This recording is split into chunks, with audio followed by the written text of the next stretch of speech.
پاک صلی اللہ علیہ وآلہ وسلم پر وحی کا ابتدائی دور اچھے سچے پاکیزہ خوابوں سے شروع ہوا۔ آپ خواب میں جو کچھ دیکھتے وہ صبح کی روشنی کی طرح صحیح اور سچا ثابت ہوتا۔ پھر من جانب قدرت آپ تنہائی پسند ہو گئے اور آپ نے غار ہرا میں خلوت نشینی اختیار فرمائی۔ کئی دن اور رات وہاں مسلسل عبادت اور یاد الہی و ذکر و فکر میں مشغول رہتے۔ جب تک گھر آنے کو دل نہ چاہتا تو وہاں ٹھہرے رہتے۔ توشہ ختم ہونے پر ہی اہلیہ محترمہ حضرت خدیجہ رضی اللہ تعالی کے پاس تشریف لاتے اور کچھ توشہ ہمراہ لے کر پھر وہاں جا کر خلوت گزی ہو جاتے تھے۔ یہی طریقہ رہا یہاں تک کہ آپ پر حق منکشف ہو گیا۔ آپ غار ہرا میں ہی قیام پذیر تھے کہ اچانک حضرت جبریل علیہ السلام آپ کے پاس حاضر ہوئے اور کہنے لگے، اے محمد پڑھو۔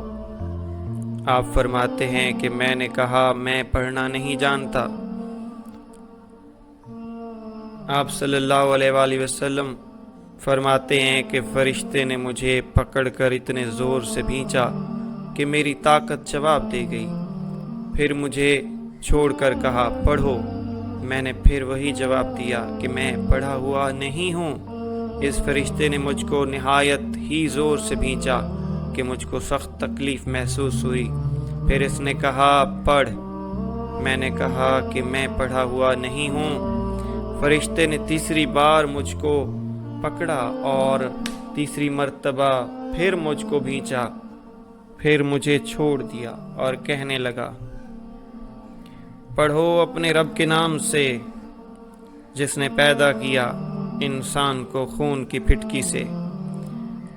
پڑھو اور آپ کا رب بہت ہی مہربان ہے۔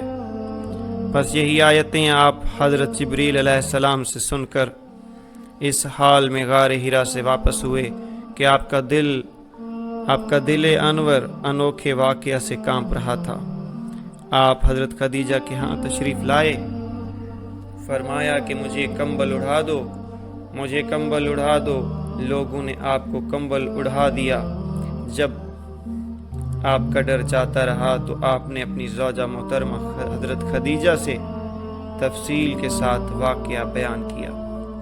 فرمانے لگے مجھ کو اپنی جان کا خوف ہو گیا ہے۔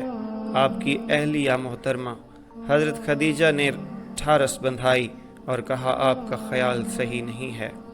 خدا کی قسم آپ کو اللہ کبھی رسوا نہیں کرے گا۔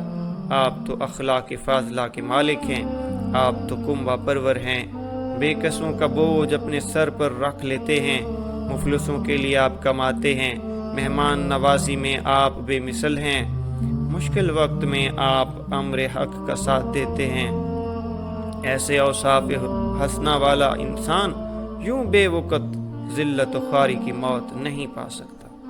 پھر مزید تسلی کے لیے حضرت خدیجہ رضی اللہ آپ کو صلی اللہ علیہ وآلہ وسلم کو ورقہ بن نوفل کے پاس لے گئیں جو ان کے چچا زاد بھائی تھے۔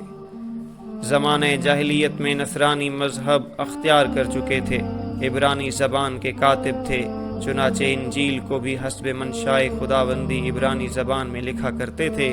انجیل سریانی زبان میں نازل ہوئی تھی، پھر اس کا ترجمہ عبرانی زبان میں ہوا۔ ورقہ اسی کو لکھتے تھے۔ وہ بہت بوڑھے ہو گئے تھے، یہاں تک کہ ان کی بینائی بھی رخصت ہو چکی تھی۔ حضرت خدیجہ نے ان کے سامنے آپ کے حالات بیان کیے۔ کہا اے چچا زاد بھائی، اپنے بھتیجے محمد صلی اللہ علیہ وآلہ وسلم کی زبانی ذرا ان کی کیفیت سن لیجئے۔ وہ بولے کہ بھتیجے آپ نے جو کچھ دیکھا ہے اس کی تفصیل سناؤ۔